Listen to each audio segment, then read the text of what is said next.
Hi friends, मैं दिव्य विशाल आपको स्वागत कर मो चैनल को। आज मुझे नहीं आसी चूना माछ बेसर से भी जन्नी बिकई। चलतु मुझे देखी आम घर केमी चूना माछ बेसर कराए, स्पेशली मो गाँ गहली केमी कराए।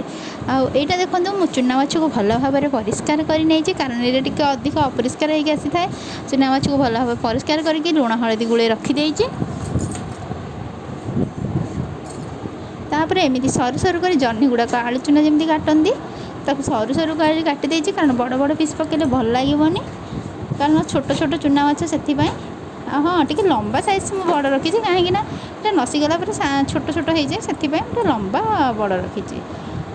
एपटे कौन करें, गैस ऑन कर दुईटा पैन बसई ने दुई बटा करेई करेई आप देखिए किसी माइंड करेंगे कहीं यहाँ पुराणा करेई माछ ए भल भाव में उठे से आम डेली यहाँ रंधा हुए। डेली रंधा होमती हो गला कारण नुआ करें रांधिले माछ उठेनि भांगी जाए से आम पुराणा करेई डेली यूज करूँ एगुटिक सदाबले माछ आमिष जिनस। एपटे देखो एपटे किसी तेल पकई ने जो करें माछ फुटेबे से अधिक परिमाण में तेल देदेवे।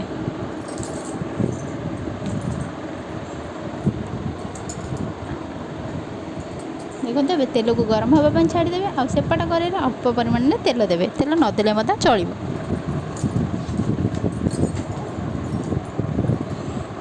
एटार बेसर बाटी नहीं जीरा सोरिष रसुण आ पियाज और सुखीटा लंका तेरे अदा पकेबेनि ना बेसरटा पिता लगे। एबे देखो तेल गरम हो गला मुझे बेसर ताकू देदेली। एपटे कहीं एक्सट्रा बेसर बटा भजा जाऊँगी आप जानना बोधे यदि मुझे जड़े कहीदेवी कहीं से माछ चूना माछटा जल्दी सीझी जाए आदि बेसरटा डायरेक्ट आम जोगाड़ा ताहले माछटा बहुत सीझी भांगी गुंड हो तेणुक आग टे बेसरटा भाजीदे तार जो रायगिणी अंश रही है बेसर अलग प्रकार गोटे स्मेल था से चली जाए। एवं देखो एक करेईटा भी तेल गरम हो सारा। एबे आम कि सोरिष नहीं फुटण करें माछ बेसर माने ही तो सोरिष सोरिष बिना माछ बेसर तो असंभव ना से माछ फुटण में जोड़े सोरिष ही दबा। देखो ये माछ को तापर पकईदेवा फुटण। आपड़ गोटे कथा ध्यान देवे केवे भी माछ करेई न तातिला पर्यंत पकईबेनि ना माछ गुड़ा सब लगिज उठबनी। एबे देखो सेपट साइड हो गला। एबे चलते यहीपरी भाव में हलईदेवे एमती नेउटेदेवे घाटीबेनि पिथे बाते साहाय्य ना छोट माछ चूना माछ गुंड हो।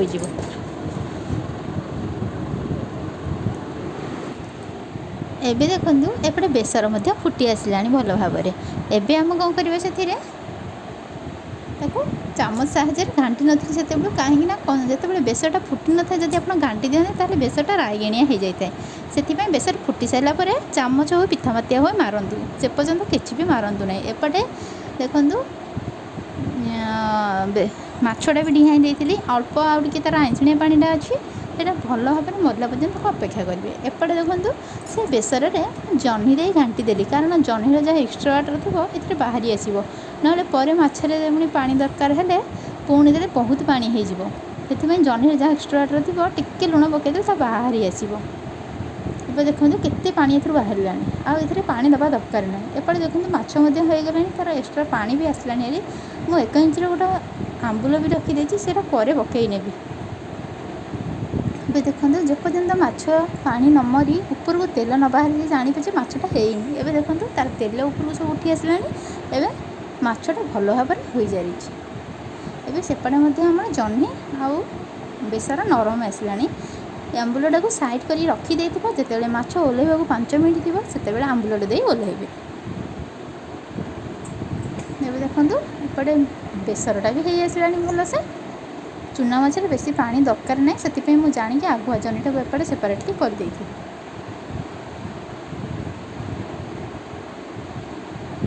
गैस फ्लेम को ऑफ करदे बेसर ताकू नहीं से माछ फुटुवा अवस्था आप देदेवे जहाँ भी माछ तलपट लगी ये गरम पानी भाजिला माछ सब छाड़ी अलग हो करेई लागिकी रही। देखो अल्प टिके पानी दे जहाँ बेसर सब लगी करेई छड़े नेली।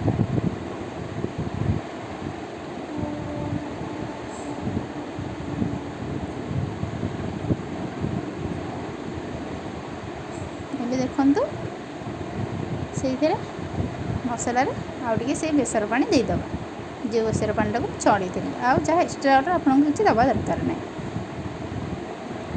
କେତେ ସୁନ୍ଦର ଦେଖାଯାଉଛି ଦେଖନ୍ତୁ। ଆଉ ଗୋଟେ କଥା ଧ୍ୟାନ ରଖିବେ, ଚୁନା ମାଛକୁ କେବେ ହେଲେ ଜୋରରେ ରଗଡ଼ିକି ଘାଣ୍ଟିବେନି, ଚାରିପଟୁ ହାଲକା ଟିକେ ପିଠାପାତିଆ ମାରିଦେବେ, ଦେଖିବେ ସବୁ ମାଛ ଛାଡ଼ି ଆସିବ। ନଚେତ୍ ସବୁ ମାଛ ଗୁଣ୍ଡ ହୋଇଯିବ ଆପଣ ଯଦି ଘାଣ୍ଟି ଦେବେ ଜୋରସେ। ଏମିତି ଟିକେ ଟିକେ ହାଲକାରେ ହଲେଇ ଦେବେ, ସେ ଛାଡ଼ି ଏମିତିରେ ବି ମନକୁ ସେ ଗରମ ପାଣି ବାଜିଲେ ଛାଡ଼ିଯାଏ, ତଥାପି ଆପଣ ଟିକେ ହଲେଇ ଦେବେ, ସେ ଛାଡ଼ିଯିବ।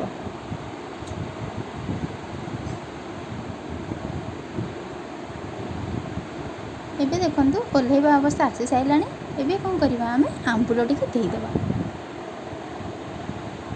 ଦେଖନ୍ତୁ ଗୋଟେ ଇଞ୍ଚର ମୁଁ ଆମ୍ବୁଲ ରଖିଥିଲି, ଏଇଟା ଦେଇଦେଲେ ଖଟା ହେଇଯିବ। କାରଣ ମୁଁ ଏଥିରେ ଟମାଟୋ ଦେଇନି, ସେଥିପାଇଁ ଆମ୍ବୁଲ ଦେଇଛି। ଯଦି ଆପଣ ଆମ୍ବୁଲ ନ ଦେବେ ତାହେଲେ 2ଟା ଟମାଟୋ ନିଶ୍ଚିତ ପକାନ୍ତୁ, ନହେଲେ ଟେଷ୍ଟ ଆସିବନି। ଦେଖନ୍ତୁ ଗୋଟେ ସାଇଡ଼୍ କରିଦେଲି, ପୁଣି ଅଲଗା ସାଇଡ଼୍କି ଟିକେ ଟ୍ରାନ୍ସଫର୍ କରିଦେଲି, କାରଣ ଖଟା ଅଂଶଟା ଚାରିଆଡ଼େ ଟିକେ ମିଶିଯିବ। ଏବେ ମୋ ମାଛ ତରକାରୀ ରେଡ଼ି ହୋଇଗଲାଣି। ଆଶା କରୁଛି କି ମୋ ଭିଡ଼ିଓଟି ଆପଣମାନଙ୍କୁ ଭଲ ଲାଗିଥିବ। ଯଦି ମୋ ଭିଡ଼ିଓଟି ଭଲ ଲାଗିଛି ପ୍ଲିଜ୍ ମୋ ଚ୍ୟାନେଲକୁ ସବସ୍କ୍ରାଇବ୍ କରିଦିଅନ୍ତୁ, ମୋ ଭିଡ଼ିଓକୁ ଲାଇକ୍ କରନ୍ତୁ।